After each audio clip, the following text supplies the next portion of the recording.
Online payments आने की वजह से ना हमारी डिपेंडेंसी यूपीआई पेमेंट्स पे बढ़ी है। जैसे हम कैश रखना तो भूल ही चुके हैं, जहाँ भी जाते हैं, जैसे छोटे रीसेलर पे लेके सब्जी लेना है, ट्रैवल करना है, तो हम क्या करते हैं, क्यूआर कोड स्कैन करते हैं और वहाँ पेमेंट कर देते हैं।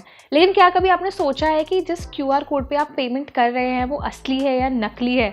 तो ये सुनने में ना आपको शॉकिंग लगेगा, लेकिन ऐसे इंसिडेंट्स काफ़ी वायरल हो रहे हैं। जैसे हाल ही में एक नया इंसिडेंट सामने आया जो कि एमपी में हुआ है, जहाँ पेट्रोल पंप के साथ साथ कम से कम आधा दर्जन दुकानों पर नकली क्यूआर कोड लगा दिए गए और यूजर्स को पता ही नहीं चला कि उन्होंने नकली क्यूआर कोड पे पेमेंट कर दिया और पेमेंट सीधे गया स्कैमर्स के अकाउंट में।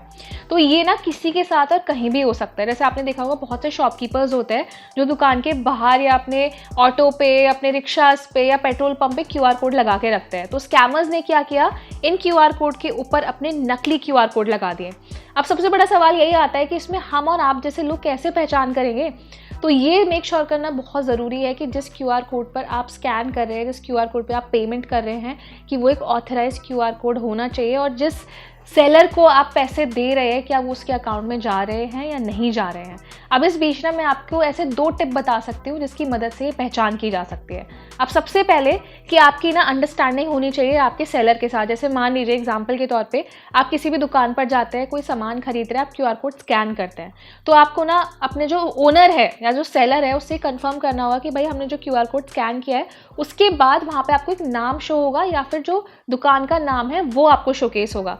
तो अगर सेलर का नाम या दुकान का नाम शोकेस नहीं हो रहा है तो उसमें आप ये अंदाज़ा लगा सकते हैं कि कहीं ना कहीं कुछ ना कुछ गड़बड़ी है या वो क्यूआर कोड नकली हो सकता है। तो सबसे पहले आप उस दुकान का जो ओनर है या सेलर है उससे बात करें, उससे कंफर्म करें कि भाई आपका यही नाम है जो मेरे फ़ोन पर शो हो रहा है, और उसके बाद ये भी चेक कर ले कि उस नाम की स्पेलिंग ठीक है या नहीं है। ये स्कैमर्स बहुत स्मार्ट होते हैं और इस तरीके से चीज़ें डिज़ाइन करते हैं कि आपको पता भी नहीं चलेगा कि वो एक नकली क्यूआर कोड है।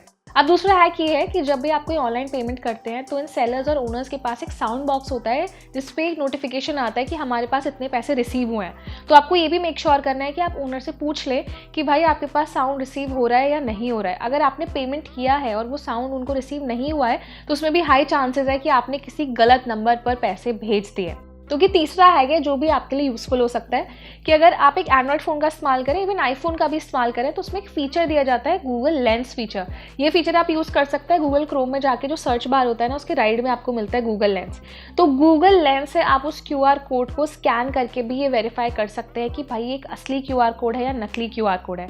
अगर असली क्यूआर कोड है तो वो आपको उसके वैलिड एड्रेस पर लेकर जाएगा। अगर नकली क्यूआर कोड है तो वो स्कैन करके बता देगा कि भाई ये एक फ्रॉड क्यूआर कोड है या फिर ये क्यूआर कोड वैलिड ही नहीं है, एग्जिस्ट ही नहीं करता है। तो ये जो मैंने सिंपल हैक्स आपको बताया ना, इनसे आप अपना खुद का और जो सेलर है उसका नुकसान होने से बचा सकते हैं। और ये इंसिडेंट्स काफ़ी तेज़ी से बढ़ रहे हैं। बहुत सारे स्कैमर्स हैं जो ये काम बहुत रिपीटेडली कर रहे हैं और आप जैसे और हम जैसे यूजर्स को पता ही नहीं चलता है कि हमने पैसे कहाँ भेज दिए। तो इसलिए ज़रूरी है सबसे पहले कि अवेयरनेस होनी चाहिए और ये जो मैंने प्रैक्टिसेस आपको बताई है ये फॉलो ज़रूर करनी चाहिए। तो अपने घर में फैमिली मेम्बर्स, फ्रेंड्स, कलीग्स, जो भी, मुझे लगता है मोस्टली लोग आजकल ऑनलाइन पेमेंट का इस्तेमाल करते हैं, जो भी लोग क्यूआर कोड स्कैन करें, पेमेंट कर रहे हैं, उनको इसके बारे में अवेयर ज़रूर करें। ऐसा कोई इंसिडेंट आपके साथ भी हुआ है तो हमें कमेंट सेक्शन में बताएं। साथ ही वीडियो यूज़फुल लगा है तो इसे लाइक भी करें, ज़्यादा से ज़्यादा शेयर करें और ऐसे ही टेक रिलेटेड इंटरेस्टिंग वीडियोज़ के लिए हमारे चैनल को सब्सक्राइब भी करें।